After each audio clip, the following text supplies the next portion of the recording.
छात्रों good morning. Online class में आपका स्वागत है। इसके पहले हमने जो है बाह्य कारक के बारे में चर्चा किया था और आज हम चल रहे हैं मितीय कारक या जो है एडेक्टिव फैक्टर के बारे में चर्चा करने। किसके बारे में चर्चा करने? मितीय कारक के बारे में चर्चा करने। आइए ध्यान दीजिएगा।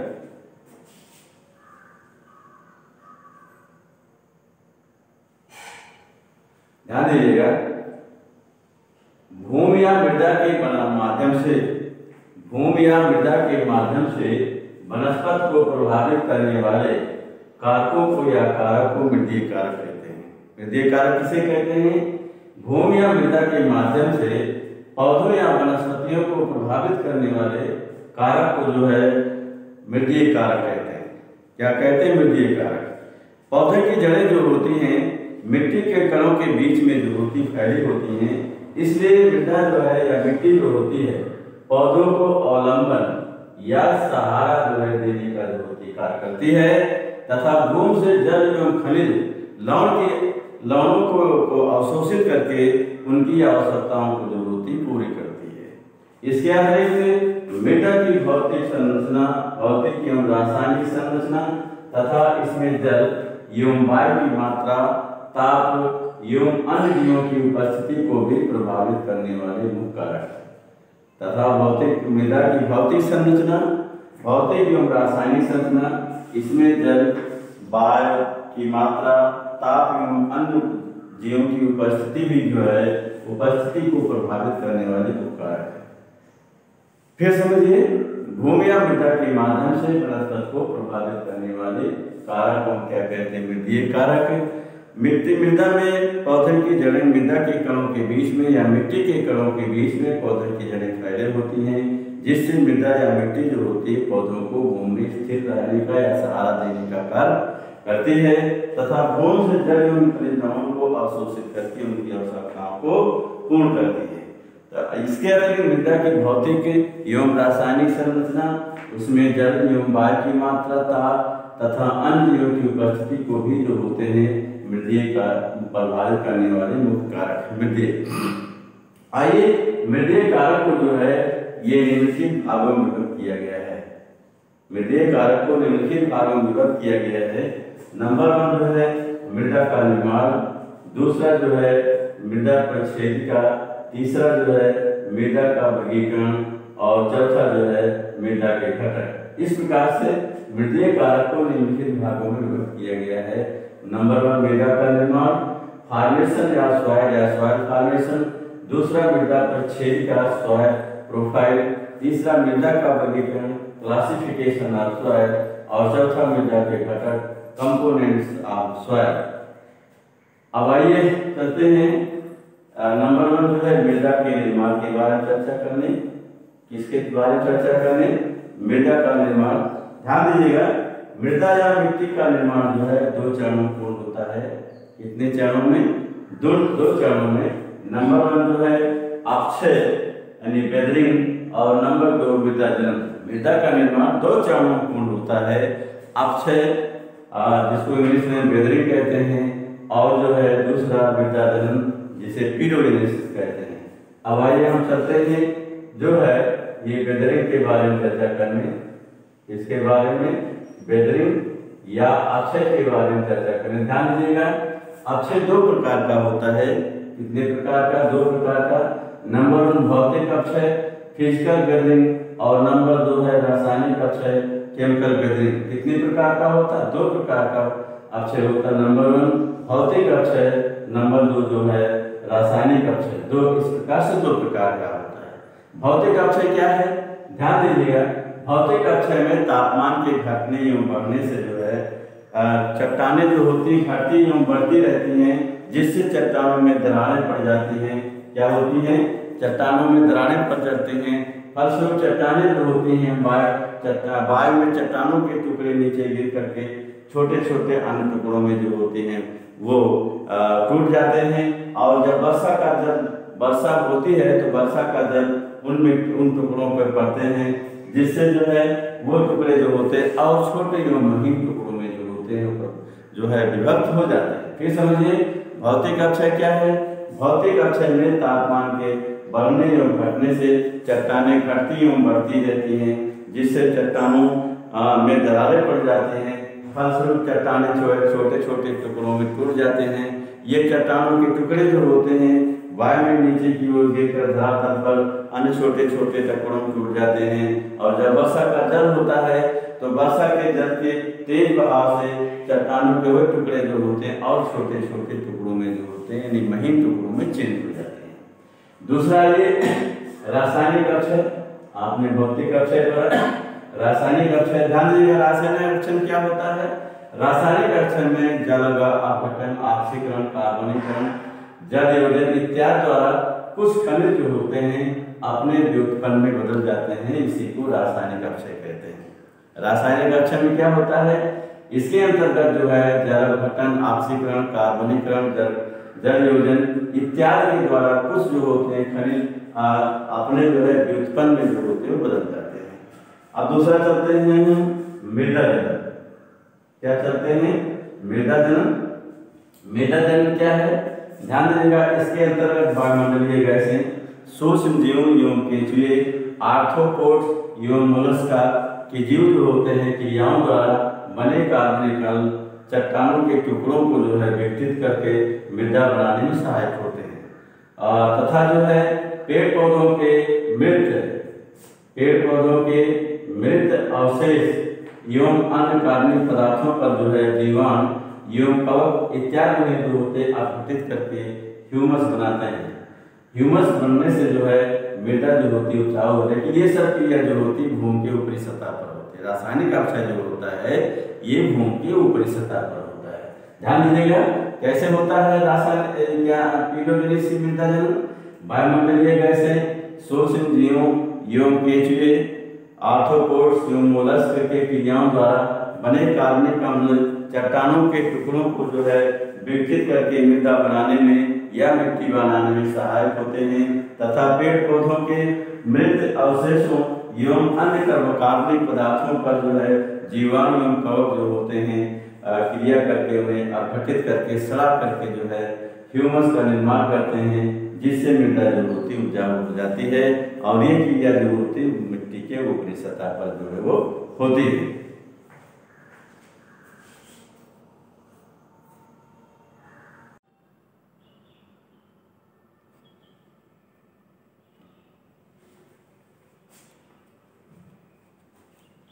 छात्रों, अभी हम मृदा के निर्माण के बारे में चर्चा कर रहे थे। अब जो है मृदा प्रक्षेपिका के बारे में चर्चा करने वाले हैं। इसके बारे में मृदा जो है परिक्षेपिका के बारे में चर्चा करने। तो ध्यान दीजिएगा जो है मृदा प्रक्षेपिका क्या है? मृदा के बनने के समय या निर्माण के समय होने वाली विभिन्न क्रियाओं के कारण जो है धीरे धीरे मृदा के विभिन्न स्तरों या संस्तरों का निर्माण होता है।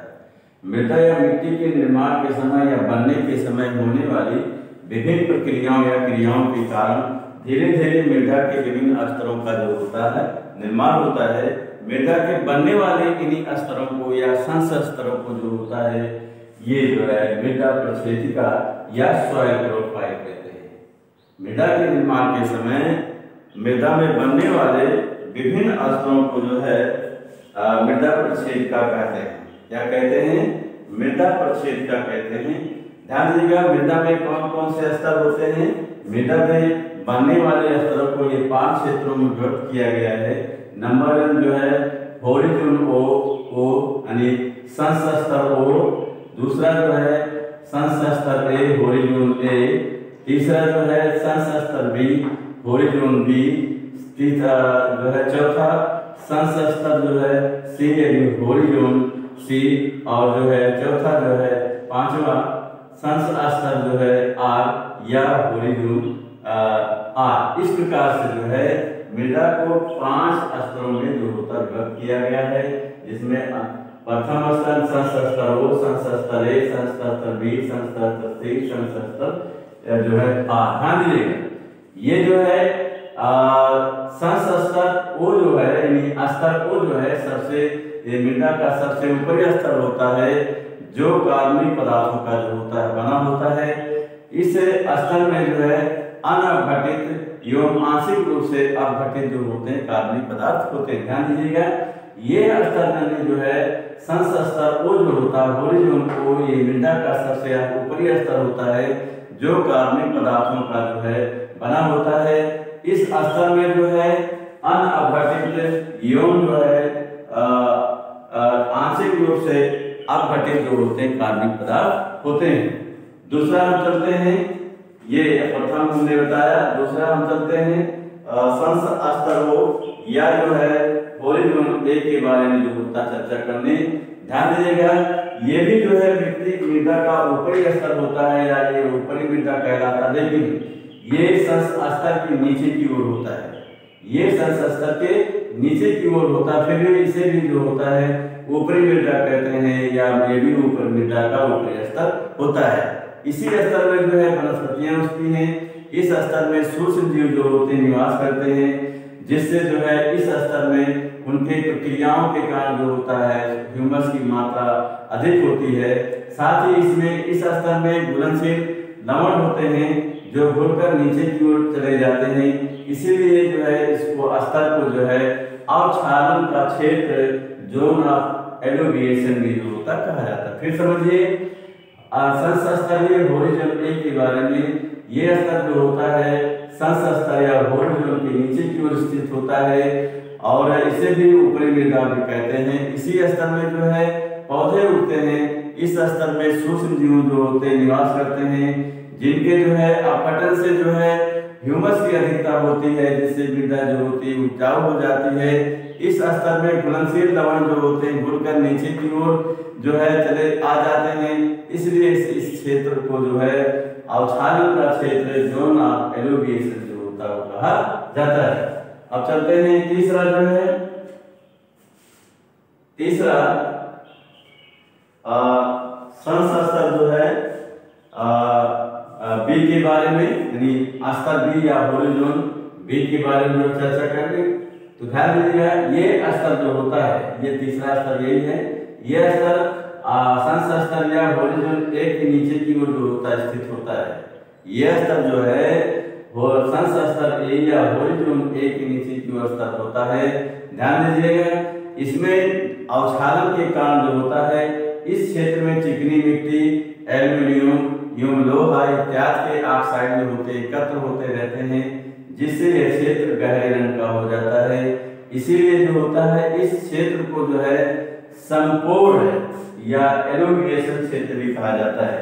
फिर से समझिए, ये स्तर जो होता है संस्तर या होरिज़ोन ए के नीचे की ओर स्थित होता है और इस क्षेत्र में अवक्षेपण के कारण चिकनी मिट्टी, एल्यूमिनियम एवं लोहा इत्यादि के ऑक्साइड स्थित जो एकत्र होते रहते हैं, जिससे यह क्षेत्र जो है गहरे रंग का जो है हो जाता है।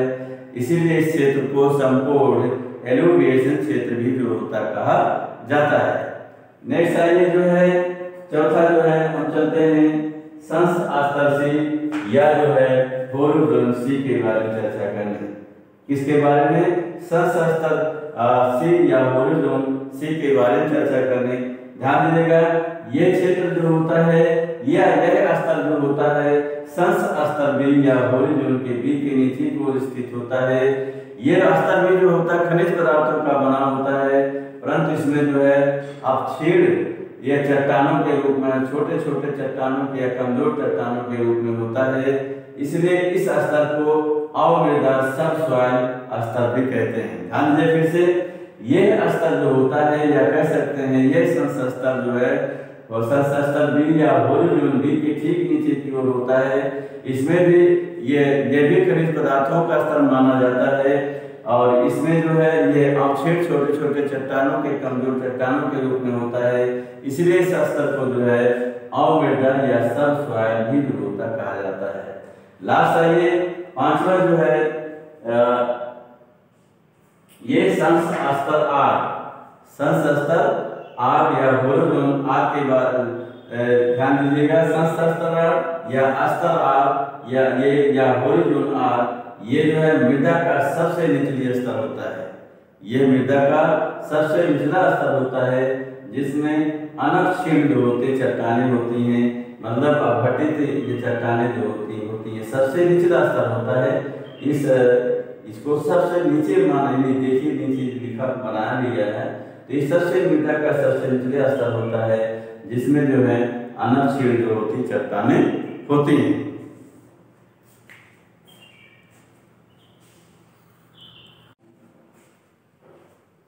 छात्रों, अभी हम मृदा परिचर्या के बारे में, सॉइल प्रोफाइल के बारे में बता रहे थे। अब हम चल रहे हैं मृदा के वर्गीकरण, क्लासिफिकेशन ऑफ सॉइल के बारे में चर्चा करने। ध्यान दीजिएगा, अक्षय के आधार पर जो है हमने बताया था, मृदा का निर्माण भी बताया था कि मृदा का निर्माण दो आधारों पर होता है, अक्षय एवं जो है मृदा जनन के द्वारा होता है। तो यहाँ पर अक्षय के आधार पर मृदा को जो है ये 5 श्रेणियों में विभक्त किया गया है। किसके आधार पर? अक्षय के आधार पर जो है मिट्टी को या मृदा को 5 श्रेणियों में विभक्त किया गया है, जिसमें आइए प्रथम को कहते हैं अवशिष्ट मृदा, रेजिडुअल सॉइल, दूसरे को कहते हैं वाहित मृदा, ट्रांसपोर्टेड सॉइल, तीसरे कहते हैं जालोढ़ मृदा, एलुवियल सॉइल, और चौथे कहते हैं मिश्रण मृदा, कालुवियल सॉइल, और पांचवें कहते हैं बायोड मृदा जो है कालुवियल सॉइल। तो इस प्रकार से जो है मृदा को जो है ये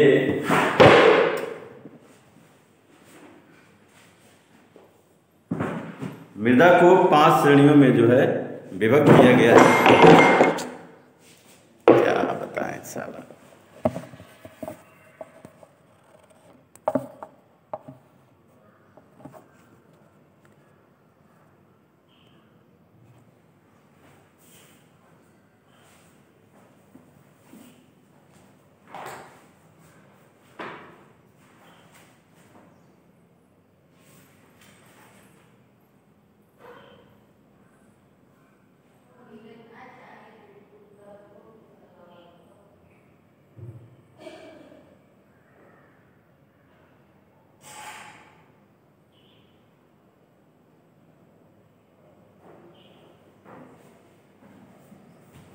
हाँ, अभी आप लोग बता रहे थे कि मृदा जो है अक्षय के आधार पर जो है ये 5 प्रकार की होती है।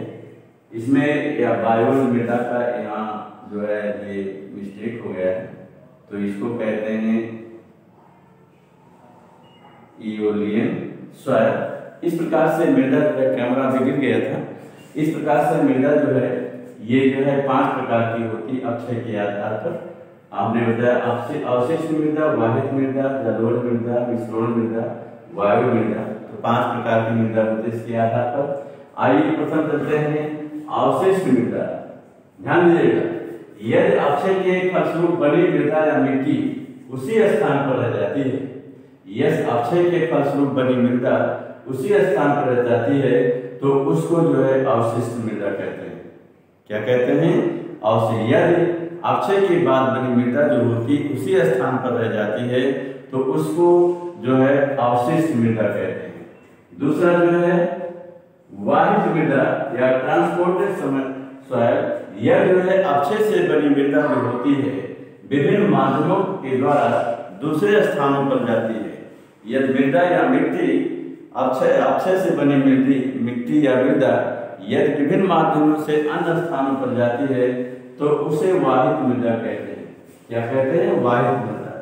तीसरा जो है जालोढ़ मृदा, यदि अक्षय से बनी मृदा जो होती है, यदि अक्षय से बनी मृदा जल के द्वारा एक स्थान से दूसरे स्थान पर जाती है तो उसे जलोढ़ मृदा कहते हैं।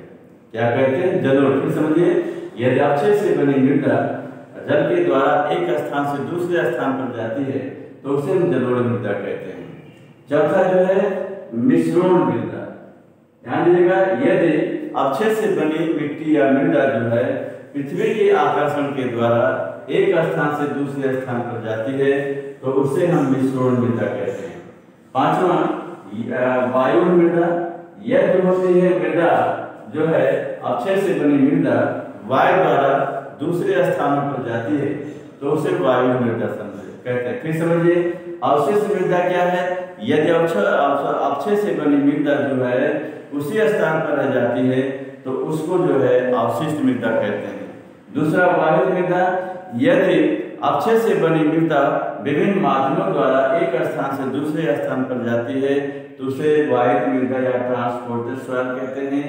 तीसरा जलोढ़ मृदा, यदि अवक्षय से बनी मृदा जो होती है जल के द्वारा एक स्थान से दूसरे स्थान पर जाती है तो उसे जलोढ़ मृदा कहते हैं।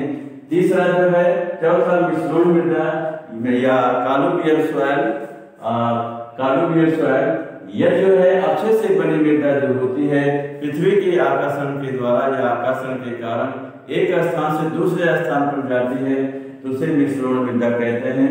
लास्ट वायु मृदा यानी इओलियन सॉइल, यह जो है अवक्षय से बनी मृदा जो होती है मिट्टी वायु के द्वारा एक स्थान से दूसरे स्थान पर जाती है तो उसे जो है वायु मृदा जो होते हैं वो कहते हैं। अब आइए हम चलते हैं मृदा के घटक या मृदा के संगठन या जो है मृदा की संरचना के बारे में चर्चा करने। ध्यान दीजिएगा, मृदा जो होती है, मृदा जो है ये चार जो है घटकों से तीन घटकों से लिखा गया है। मृदा तीन घटकों से मिलकर बनी होती है। प्रथम को कहते हैं खनिज पदार्थ मिनरल मैटर, दूसरे को कार्बनिक पदार्थ ऑर्गेनिक मैटर और तीसरे को मृदा जल, देखिए बोल रहे हैं चार घटक हैं। तीसरे को मृदा जल सॉइल वाटर और चौथे को जो है मृदा वायु सॉइल है। फिर समझिए मृदा जो है ये चार घटकों से मिलकर जो होती है बनी होती है। नंबर 1 खनिज पदार्थ मिनरल मैटर, दूसरा जो है कार्बनिक पदार्थ ऑर्गेनिक मैटर, तीसरा मृदा जल सॉइल वाटर और चौथा मृदा वायु जो है सॉइल एयर। अब आइए चलते हैं हम खनिज पदार्थ के बारे में चर्चा करते हैं। इसके बारे में खनिज पदार्थ के बारे में चर्चा करने ध्यान दीजिएगा। खनिज पदार्थ जो होते हैं मृदा का 40% जो होता है भाग बनाते हैं। खनिज पदार्थ मृदा के 40% भाग को बनाते हैं और इसके कण जो होते हैं सभी जो होते हैं समान नहीं होते। मृदा जो है मृदा को कणों के आधार पर जो है या खनिज पदार्थों या कणों के आधार पर जो है चार श्रेणियों में विभक्त किया गया है। कितने श्रेणी में? 4। प्रथम को कहते हैं बलुई या रेतीली मिट्टी सैंडी सॉइल, दूसरे को चिकनी मिट्टी क्ले सॉइल, तीसरे को दोमट मिट्टी लोम सॉइल और चौथे को अम्लीय एवं क्षारीय मिट्टी एसिडिक एंड एल्कालाइन सॉइल। तो कितने प्रकार की मृदा यहाँ पर बताई गई है? नंबर 1 बलुई मिट्टी, नंबर 2 चिकनी मिट्टी, नंबर 3 जो है दोमट मिट्टी और चौथा अम्लीय एवं क्षारीय मिट्टी या मृदा। आइए हम चलते हैं बलुई या रेतीली मिट्टी के बारे में चर्चा करने।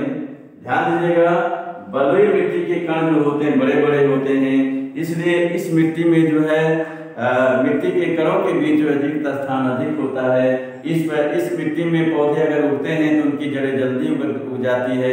साथ ही इसमें जल को रोकने की क्षमता जो होती है ये नहीं होती है। इसमें जल को रोकने की क्षमता या स्थिर रखने की क्षमता नहीं होती है। इसलिए जो होता है अगर जल जाता भी है तो जल सारा का सारा जल जो होता है नीचे चला जाता है। इसलिए जो है यह मिट्टी जो होती है पौधों के लिए लाभदायक नहीं होती है। दूसरा है चिकनी मिट्टी या क्ले सॉइल। ध्यान दीजिएगा, इस मिट्टी के कण जो होते हैं बलुई मिट्टी की अपेक्षा जो होते हैं काफी छोटे होते हैं। इसलिए इस मिट्टी में मृदा के कणों के बीच रिक्त स्थान जो होता है कम होता है, रिक्त स्थान कम होता है। इसमें जो है कम होने के कारण मिट्टी के कण जो होते हैं आपस में जो होते हैं ये चिपके हुए होते हैं। इसलिए इसमें जल धारण या जल रोकने की क्षमता जो होती है वो अधिक होती है।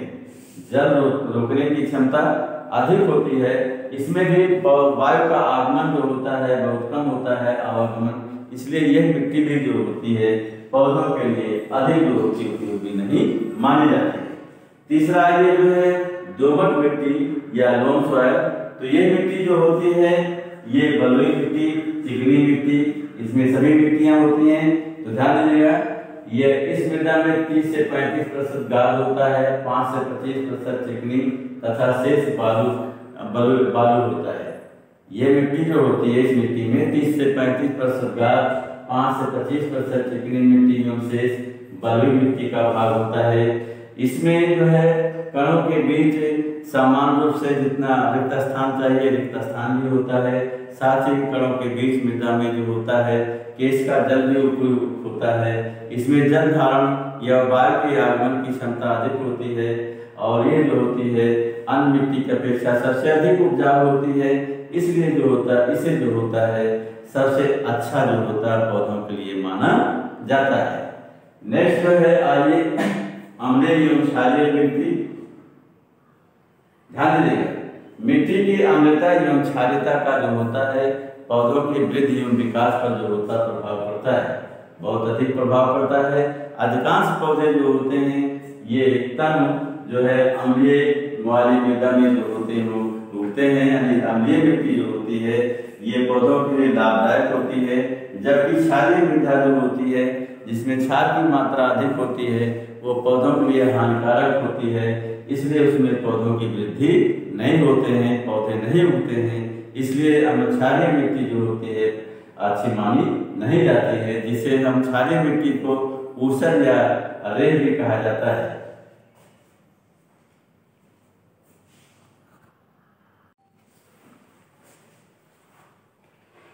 छात्रों, अभी इसके पहले जो हम खनिज पदार्थ के बारे में चर्चा कर रहे थे और अब हम चल रहे हैं कार्बनिक पदार्थ के बारे में चर्चा करने, ऑर्गेनिक मैटर के बारे में चर्चा करने। ध्यान दीजिएगा, जीवों की मृत्यु होने पर जो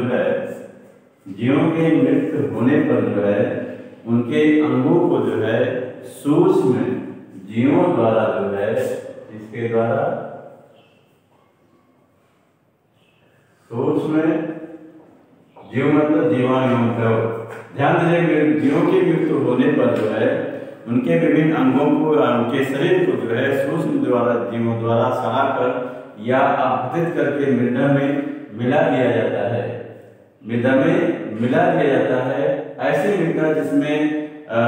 ऐसी मृदा जो है जिसमें कार्बनिक पदार्थ मिले होते हैं उसे ह्यूमस कहते हैं। कहने का मतलब है जब जीव की मृत्यु हो जाती है तो जो है सूक्ष्म जीव उनके अंग को सड़ा करके एक भूरे रंग के जो है पदार्थ का निर्माण करते हैं, जिसे हम ह्यूमस कहते हैं। क्या कहते हैं? ह्यूमस कहते हैं। ह्यूमस जो है मृदा को उपजाऊ बनाता है। ह्यूमस जो होता है मृदा को उपजाऊ बनाता है और ह्यूमस के कारण जो है मृदा में जो होता है जल वातन एवं धारण क्षमता जो होते है अधिक हो जाती है। तापमान भी पर्याप्त मात्रा में अधिक होता है, जिसके कारण जो होती है मृदा जो होती है ये अधिक उपजाऊ होती है। साथ ही साथ जो होती है खनिज तत्व भी प्रचुर मात्रा में जो होते हैं वो पाए जाते हैं। फिर समझिए, कार्बनिक पदार्थ जीवों की मृत्यु होने पर सूक्ष्म जीव जैसे जीवाणु एवं कवक के द्वारा उनके शरीर के विभिन्न अंगों को सड़ा करके भूरे रंग के पदार्थ का निर्माण किया जाता है, जिसे ह्यूमस कहते हैं। ऐसी मृदा जिसमें ह्यूमस कार्बनिक पदार्थ मिले होते हैं वो सबसे अधिक जो होती है उपजाऊ होती है, क्योंकि उसमें ह्यूमस के कारण जल वातन एवं धारण क्षमता तथा वायु का आगमन जो होता आवागमन जो होता पर्याप्त मात्रा में होता है। तापमान भी पर्याप्त मात्रा में होता है। इसीलिए ऐसी मृदा जो होती है उपजाऊ होती है और साथ ही उसमें जो होता है कार्बनिक खनिज तत्व भी जो होते हैं पर्याप्त मात्रा में होते हैं।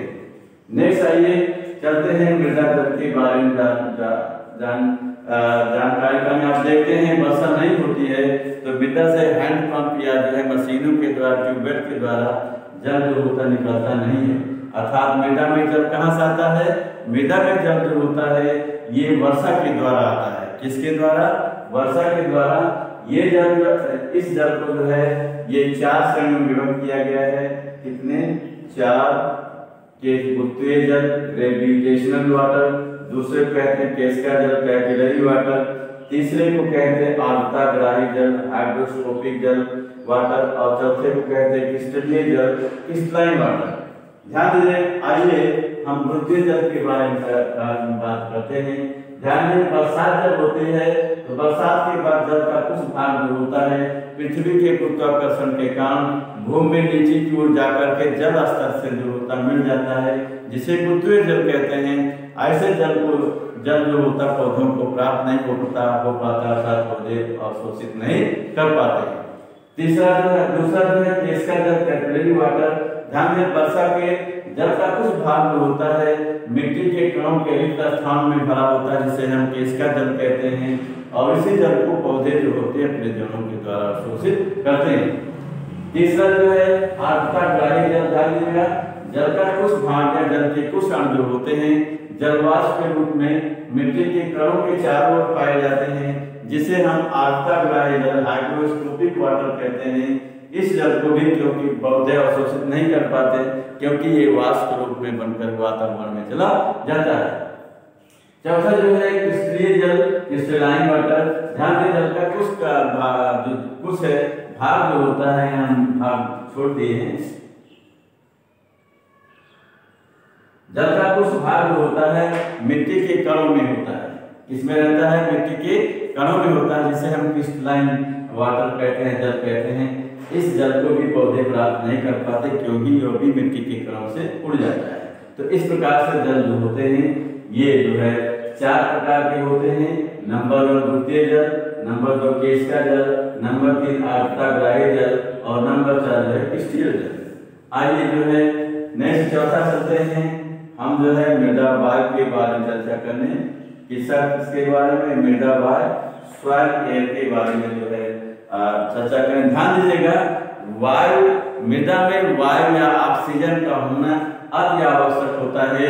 जिस मृदा में वायु या ऑक्सीजन की मात्रा अधिक होती है उस मृदा में पौधों के द्वारा जल अवशोषण की क्रिया तीव्र गति से होती है, तथा जिस मृदा में O2 की मात्रा या वायु की मात्रा कम होती है उस जो है मृदा से जल जो है पौधों के द्वारा अवशोषण जो होता है, जल का अवशोषण धीमी गति से होता है।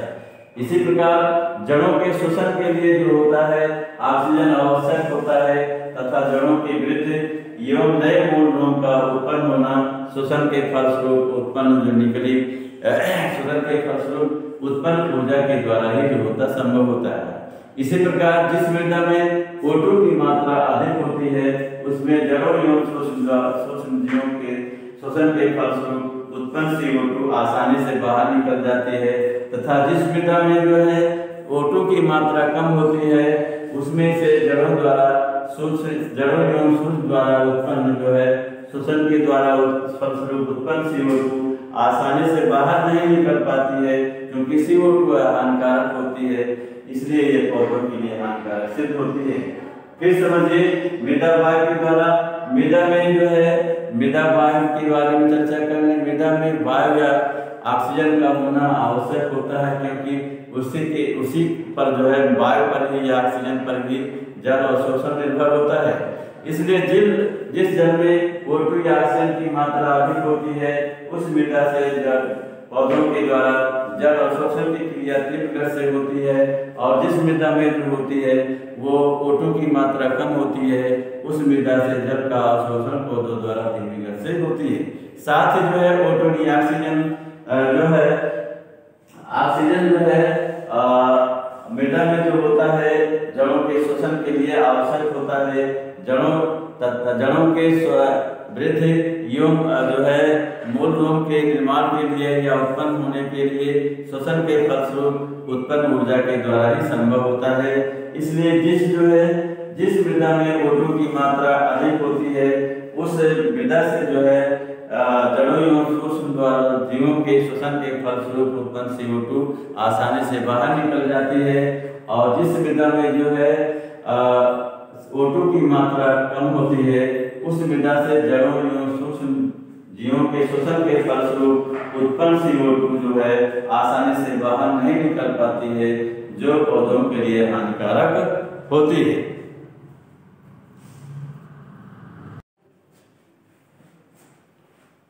छात्रों, इसके पहले हमने जो है मृदीय कारक के बारे में चर्चा किया।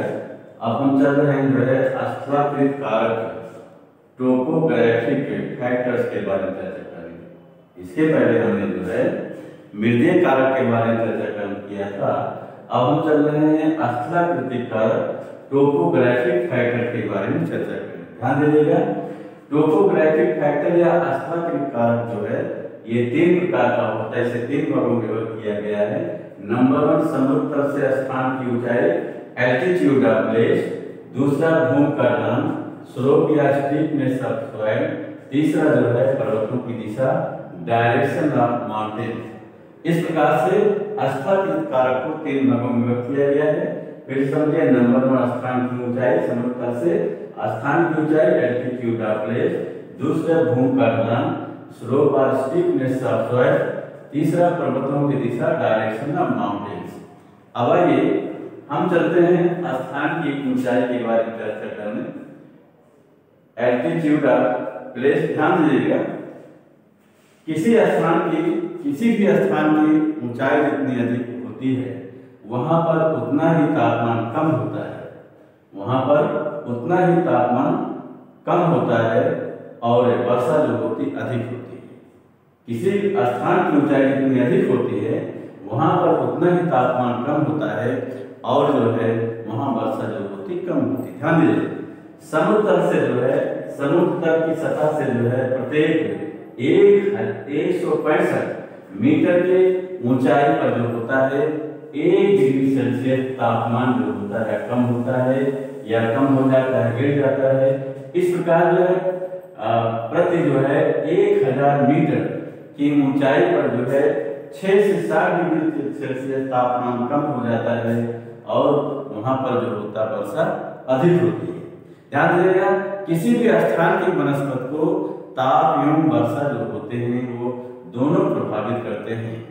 ध्यान दीजिएगा, समुद्र तल से जो है 2000 फीट की ऊंचाई, 2000 फीट की ऊंचाई पर जो होती सामान्य वनस्पतियां होती हैं और 2 से 4000 फीट की ऊंचाई पर जो है फल एवं चौड़े पत्ते वाले पौधे उगते हैं और 4 से 7000 फीट की ऊंचाई पर कोनीफर का बहुल होता है और इससे अधिक ऊंचाई पर जो है कोनीफर्स एवं फन के साथ साथ रोडोडेंड्रन पौधे जो होते पाए जाते हैं तथा इससे अधिक ऊंचाई पर एल्पाइन वनस्पतियां मिलती हैं और इससे अधिक ऊंचाई वाला भाग जो होता वनस्पति विहीन होते हैं।